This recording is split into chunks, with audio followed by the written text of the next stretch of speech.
Hello friends, मैं आपका friend advocate दीपक और दिल्ली बेस्ड एडवोकेट हूँ। मैं मेरा ये यूट्यूब चैनल है जिसमें मैं आपको प्रैक्टिकल जानकारी लेके आता हूँ और इस प्रैक्टिकल जानकारी में मैं आपको बहुत सारी जो प्रैक्टिकल होता है हमारे कोर्ट में डेली ही हम फेस करते हैं, हम जो अपनी आर्गूमेंट्स करते हैं या कुछ भी ऐसा करते हैं, मैं आपको बताता हूँ। मैं आज एक बहुत ही इंटरेस्टिंग एक बात बताने वाला हूँ जो लिटिगेंट्स के लिए और न्यू फ्रेश एडवोकेट्स के लिए और इंटर्न्स के लिए भी बहुत ज़रूरी है। तो आप इस शॉर्ट वीडियो को या जो भी छोटा मोटा जैसा वीडियो है आपको पसंद आए तो ज़रूर लाइक कीजिएगा और इसमें जो है आप इस यूट्यूब चैनल को सब्सक्राइब कर लीजिए।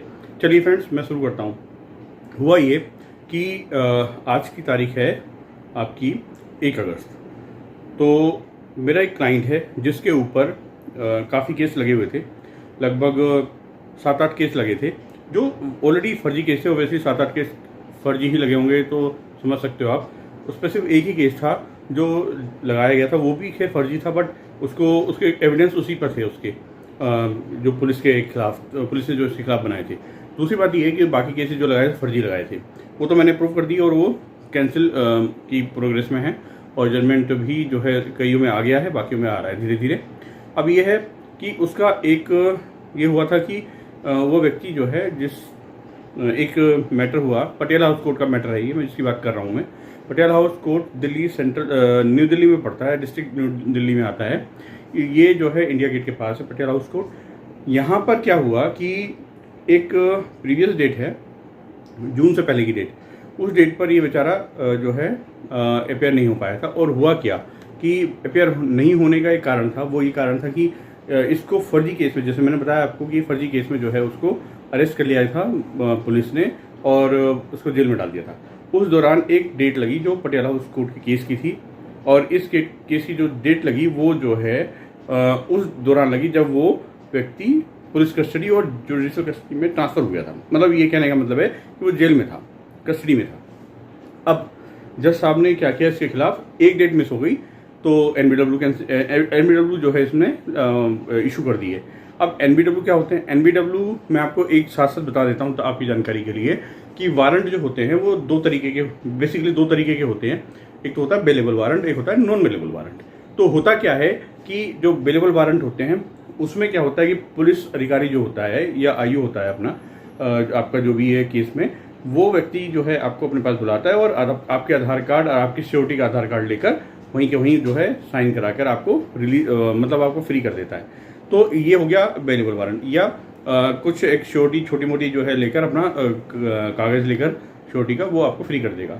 अब आ जाओ नॉन बेलेबल वारंट में। नॉन बेलेबल वारंट को आप अरेस्ट वारंट भी बोल सकते हो। मतलब ये है कि इसमें आपको अरेस्ट करने का ऑर्डर होता है कि भैया इसे जो है नॉन बेलेबल वारंट है, अगर वारंट कैंसिल होगा या वारंट का जो की बात होगी वो कोर्ट में होगी, आप इसे अरेस्ट करके लेके आओ, अगली डेट पे पेश करो। तो पुलिस अधिकारी क्या करते हैं, बीच में जो है किसी भी डेट पर आपको जो है अरेस्ट कर सकते हैं। तो ये अधिकार नॉन बेलेबल वारंट में पुलिस अधिकारी को होता है। अब हुआ क्या कि ये व्यक्ति जो मेरा क्लाइंट है तो उसने क्योंकि वो जेल में था कस्टडी में, तो हुआ ये कि एक तारीख पड़ी, उस तारीख पर इसने स्किप हो गया ना। तो उस टाइम मैं भी दिल्ली में नहीं था और मेरे को भी आइडिया नहीं था कि जो है इसकी तारीख, क्योंकि बहुत सारे केसेस में बाहर के कर रहा था, दिल्ली के बाहर के। मैं हिमाचल प्रदेश गया हुआ था, वहाँ के केसेस कर रहा था और उत्तराखंड के केसेस कर रहा था। तो वहाँ के केसेस में मैं बिजी होने की वजह से उस दौरान मैं जो है नहीं जो है अटेंड कर पाया। वीसी वहाँ से लगती नहीं, पहाड़ी एरिया में जो है नेटवर्क इशू होता है, इस वजह से वीसी अटेंड मैं कर नहीं पाया। ये जेल में था, ये किसी तरीके से इन्फॉर्म कर नहीं पाया। हालांकि फिर भी मैंने फ़ोन पर आईओ को इंटीमेट कर दिया था। अब आईओ ने इंटीमेशन मिलने के बावजूद भी एनबीडब्ल्यू उसमें बताया नहीं जज साहब को, और एनबीडब्ल्यू जो है यानी कि नॉन बेलेबल वारंट इशू हो गए। अब देखिए, अब हमें पता चलता है 4 दिन पहले, आज एक तारीख है 1 अगस्त, हमें 4 दिन पहले पता चलता है। हाउएवर ये बताया भी आईओ ने हमें। देखिए पुलिस का एक रवैया देखिए आप, डबल क्रॉस रवैया। लेकिन उसके बावजूद भी मैंने अपने क्लाइंट से बात करके उसके कहने पर इस नॉन बेलेबल वारंट को कैंसिल करने की एप्लीकेशन हमने फाइल कर दी। ऑनलाइन फाइल करनी पड़ती है हमें पहले, उसके बाद एक प्रोसीजर है उसको फॉलो करना पड़ता है, और उसके बाद हमें आर्गूमेंट की बहस की तारीख मिलती है और हम जो है इसको फिर आर्गूमेंट करते हैं। तो फ्रेंड्स हुआ ये कि मैंने ऑनलाइन फाइल कर दी, फाइलिंग काउंटर पे जाके हमने अपनी हार्ड कॉपी जमा कर दी। यही प्रोसीजर है, मैंने अपने जूनियर से करवा दी, ठीक है। वो जूनियर्स ने अपनी कर दी है और उसको बोल दिया गया कि आप 1 तारीख को कोर्ट में जाइएगा, कोर्ट में जाकर आप जो है एलमर साहब से या रीडर साहब से अपनी डेट ले लीजिएगा। अब देखिए प्रोसीजर हमने पूरा कर दिया, एवरीथिंग ओके। तो हम जो है अपने जूनियर को भेजते हैं, तो जूनियर को कहा जाता है कि आप 3 बजे अपेयर होइएगा। 3 बजे अपेयर नहीं हो सकते जूनियर, क्योंकि कुछ जूनियर इंटर्न्स हैं, कुछ जूनियर लोअर फ्रेश एडवोकेट्स हैं, उनको दूसरे काम थे। तो मैंने कहा ठीक है, हम वीसी पे हो सकते हैं क्या? तो उन्होंने कहा, रीडर जो थे उन्होंने कहा कि हाँ आप वीसी पे हो जाइएगा अपेयर। अब हुआ क्या कि मैं किसी और मैटर में उलझा हुआ था, मैं आज सुप्रीम कोर्ट के केस में उलझा हुआ था, तो उसमें जो है मेरे आर्गूमेंट्स थे, मैं उसमें बिजी था, कोर्ट नंबर 8 में। तो अब हुआ ये, इसमें सुप्रीम कोर्ट था, मैंने अपने एक एसोसिएट हैं जो मेरे भाई साहब हैं, इस एसोसिएशन के को एसोसिएट हैं और मतलब को फाउंडर हैं, तो उनको मैंने बोल दिया कि सर आप जो है काम कीजिए, आप इस मैटर को जो है अटेंड कर लीजिए, और इसमें जो है नॉन अवेलेबल वारंट इशू हुआ है, तो अगर आप जूनियर अपने भेज देंगे तो अच्छा रहेगा, नहीं तो अगर नहीं भेज पाए तो आप वो वीसी पे अटेंड कर लीजिएगा। वो वीसी पे अटेंड करने को रेडी हो गए, चलो ठीक है, क्योंकि क्लाइंट हमारा पुराना है तो हम ऐसा कर लेते हैं, जरूरी नहीं फिर जूनियर भेज देंगे।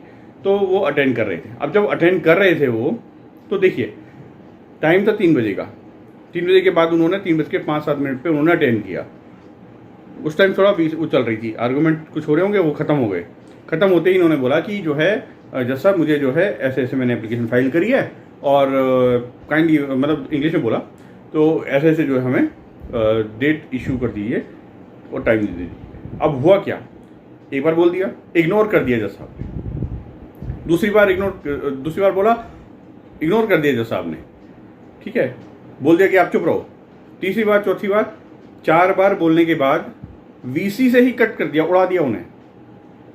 This is a very insulting moment for the advocate, even मेरे लिए नहीं, एडवोकेट जो थे उनके लिए नहीं, ये सारे एडवोकेट्स के लिए जो है इंसल्टिंग मोमेंट है कि एक जज जो है किसी भी एडवोकेट को जो है इस नाम पर कि हम इंटरफेयर कर रहे हैं, जबकि हम प्रोसेस फॉलो कर रहे हैं, we are following the process on behalf of our client. उन्होंने हमें उनको जो है वीसी से डिलीट कर दिया और बंद कर दिया उन्हें। अब ये बात उन्होंने मुझे जब मैं फ्री हुआ तो मुझे करीबन 4-4:15 बजे बताई, तो मुझे अच्छा नहीं लगा ये। मैंने कहा भाई ये कैसे हो सकता है, आखिरकार ये तो हमारा राइट है कि हम किस बात को किसको बोलेंगे, कैसे बोलेंगे, और ये गलत है कि जो है आप वीसी से जो है आउट करो, आप म्यूट करवा लो या कोई और तरीका, आप पहले अटेंड करके बोल दीजिए कि आपको हम बाद में जो है अटेंड कर लेंगे, आप म्यूट कर लीजिए। अब ऐसा नहीं बोलने के बजाय आप सीधा वीसी से ही जो है डिलीट कर रहे हो, आउट कर रहे हो, दिस इज़ नॉट फेयर। तो मैंने क्या किया, फ़ोन लगाया रीडर साहब को, उस कोर्ट के रीडर को फ़ोन लगाया। पहले तो मैंने वीसी अटेंड करने की कोशिश करी कि वीसी चल रही होगी तो देखूँ, वीसी तो जो है बिल्कुल भी जो है ख़त्म हो चुकी थी 4 बजे से पहले ही। लेकिन फिर मैंने रीडर को फ़ोन लगाया, रीडर से बात करी, मैं रीडर साहब आप जो है मुझे ये बताएं, क्या ये ऐसा करना आपके लिए ज़रूरी था कि नहीं? जज साहब ने कहा था। मैंने जज साहब ने कहा था मुझे बताइए किस तरीके से, किस डिस्कशन से बोला था, एक एडवोकेट की जो है गरिमा को आपने किस तरीके से जो है पूरी के पूरे उसमें ख़राब किया है, जबकि आपके एलमद ने और आपने खुद ने बोला था कि 3 बजे के बाद आप जो है वीसी ज्वाइन कर लीजिएगा अगर आप फिजिकल नहीं आ सकते या कोई नहीं आ सकता है तो वही तो कर रहे थे। ये तो आपके ही ऑर्डर का जो है आदेश का जो है पालन हो रहा था कि 3 बजे के बाद कर रहे थे, और अब 3 बजे के बाद तो हमें अधिकार बनता है फिर जो है बोल दिया कि हम जो है आपको, हमें जो है समझ में हमारी बात नहीं सुनी जाए तो हमें जो है दिया जाए। हम क्या इसीलिए बैठे हैं कि हम जो है बस वेट करते रहेंगे 24 घंटे, हमारे पास और भी काम नहीं है। आप अगर आप केस को सॉल्व कर रहे हो, आप सुनवाई कर रहे हो, तो क्या सारे एडवोकेट बेवकूफ़ हैं जो वहाँ पे आपके लिए लाइन में लगे हुए हैं? हम अगर बोल रहे हैं कि जज साहब, और वो पूरी रेपुटेड जो है लैंग्वेज में बोल रहे हैं, रेस्पेक्टेबल लैंग्वेज में बोल रहे हैं, और एक हाई कोर्ट के एडवोकेट हैं, ये भी नहीं कि जो है कोई छोटे मोटे जो है डिस्ट्रिक्ट कोर्ट के, किसी भी कोर्ट के हों, चलो मान लीजिए छोटे मोटे डिस्ट्रिक्ट कोर्ट के भी हैं, तो एडवोकेट तो हैं। तो ये जो है गलत आपने जो है किया है और ये करना नहीं चाहिए था आपको। अब रीडर की जुबान बंद, क्या बोले? मैंने कहा डेट बताइए, डेट, मुझे डेट चाहिए। तो उन्होंने कहा आपकी डेट लग गई। मैंने कैसे लग गई हमारी डेट? आखिरकार जब हम आपके कहने पर 3 बजे के बाद अटेंड कर रहे हैं कोर्ट को और हमें हमारी कन्वीनियंस के हिसाब से भी डेट नहीं मिलेगी, ये तो हिटलर शाही चल रही है तुम्हारी, ये कौन सा तरीका है? तो मैंने उनसे साफ बोला कि जज साहब से मिलूंगा। मैं 15-20 मिनट के बाद सुप्रीम कोर्ट से जज साहब के पास गया। जज साहब चैम्बर में थे, मैंने उनसे बात करी। मैंने जज साहब दिस इज नॉट फेयर, ठीक है, ये दोबारा से नहीं होना चाहिए, क्योंकि बिकॉज वी आर एडवोकेट। आप जो है, आपको ये अच्छे से पता है कि किसी भी एडवोकेट की गरिमा को नुकसान नहीं होना चाहिए, और इस तरीके से आप हमारी गरिमा को, दिल्ली हाईकोर्ट बार एसोसिएशन के मेंबर को आप जो है इस तरीके से आउट ऑफ कर देते हो वीसी। ये अधिकार नहीं है सर आपका। आपको बताना चाहिए, आपको बताना पड़ेगा कि आपने ये जो है क्यों किया है। आखिरकार हम अपने क्लाइंट के लिए लड़ रहे हैं, अगर हम नहीं आएंगे, हम बंद कर देंगे तो कैसे काम चलेगा? तो इसलिए ऐसी सिचुएशन अगर आ जाती है तो आप घबराएं नहीं, आपके काउंसिल को भी आप समझाएं। मैं ये प्रैक्टिकल बात बता रहा हूँ इसलिए कि उसके बाद जज साहब ने मुझे बोला, वकील साहब आप कौन सी डेट चाहते हैं? तो उन्होंने मुझे बाकायदा उस डेट को चेंज किया। चेंज करने के बाद टाइम भी दिया मुझे, जो मैंने कहा मेरी कन्वीनियंस के साथ में तब दिया। अब यही काम अगर तब कर लेते वीसी पे तो क्या ये सब कुछ हो सकता था या सिर्फ बोलने की जरूरत पड़ती? नहीं ना। तो मेरा यही रिक्वेस्ट है, जजेस भी अगर ये वीडियो देखें तो मैं यही रिक्वेस्ट करता हूँ, आप प्लीज़ एडवोकेट्स, क्योंकि हम ही कल जो है एक्सपीरियंस हमारा अच्छा खासा हो जाता है तो हम ही एडवोकेट जो है जजेस बनते हैं। हमें पता होता है जो एडवोकेट्स होते हैं एक्सपीरियंस के बाद कि किस तरीके से रेपुटेशन होती है, किस तरीके से सेल्फ रेस्पेक्ट होती है। हम रेस्पेक्ट से आपसे बात करते हैं तो हमें भी रेस्पेक्ट चाहिए। इस तरह की गलत चीज़ नहीं होनी चाहिए, ये ठीक नहीं है। और बार बेंच में इस तरह से अलग अलग जो है रवैया ठीक नहीं होता है। मेरी यही रिक्वेस्ट है उन जजेस से भी। मैं चाहता हूँ कि आप जो है सभी इस बात को समझें कि हम जो भी काम करते हैं अपने पर्सनल उसके लिए नहीं कर रहे हैं। हमारे लिए क्लाइंट के राइट्स और कोर्ट के जो है रेस्पेक्ट दोनों ही इंपॉर्टेंट है। दूसरी बात ये है लिटिगेंट के लिए कि लिटिगेंट्स हम पे इतना प्रेशर बनाते हैं, उसके बावजूद भी हम आपके लिए काम करते हैं। मैं इस प्रैक्टिकल वीडियो से ये बात समझाना चाहता हूँ कि एडवोकेट्स कितनी मेहनत कर रहे हैं आपके लिए, कितना जो है आपके लिए लड़ रहे हैं, क्या क्या कर रहे हैं। इस बात को पता होना चाहिए आपको कि आपके एडवोकेट्स कितना जो है आपके लिए एफर्ट कर रहे हैं। आप जो है किसी भी तरीके से अगर ऐसी सिचुएशन फंस जाते हैं तो अपने एडवोकेट से बोलें कि सीधा जो है संवाद करें जज साहब से, आप सीधा संवाद करें स्टाफ से। किसी भी तरीके से मिसअंडरस्टैंडिंग किसी के बीच में नहीं होनी चाहिए। यही मैंने आज कोशिश करी, यही हम लोगों ने कोशिश करी और आज वो हो गई। हालांकि इसमें जो है थोड़ा सा हम लोग जो है यही चाहते थे कि हमें टाइम जो दिया गया है उसको सुना जाए, उसके बाद हमें करने की जरूरत ना पड़े। वेल, ये प्रैक्टिकल एक्सपीरियंस है, कभी कभी हमें भी हो जाता है, नया एक्सपीरियंस है, और आपको भी या आपके वकील साहब को भी जो नए होंगे पुराने होंगे उनको भी हो सकता है। और अगर आपको भी होता है तो आप इस पर जो है ध्यान दीजिए और कोशिश कीजिए कि जो है परेशान होने की जरूरत नहीं। लेकिन ध्यान रखें कि आपको अपने वकील साहब की जो है बातों को समझना चाहिए, उनकी मेहनत को समझना चाहिए। और जो नए वकील साहब हैं उनसे मेरा कहना ये है कि आप होपलेस ना होइए, रेस्पेक्टिवली बात किया कीजिए जज साहब से। सभी करते होंगे, ऐसा नहीं कि नहीं करते, करते तो होंगे, ठीक है। दूसरी बात, लेकिन अगर जहाँ राइट्स की बात आएगी, एडवोकेट के राइट्स की बात आएगी तो चुप ना बैठे, ठीक है। ये जो है हमारी जो बार हैं, जो बार एसोसिएशंस हैं, वो हमारे साथ हैं और हम उनके साथ हैं।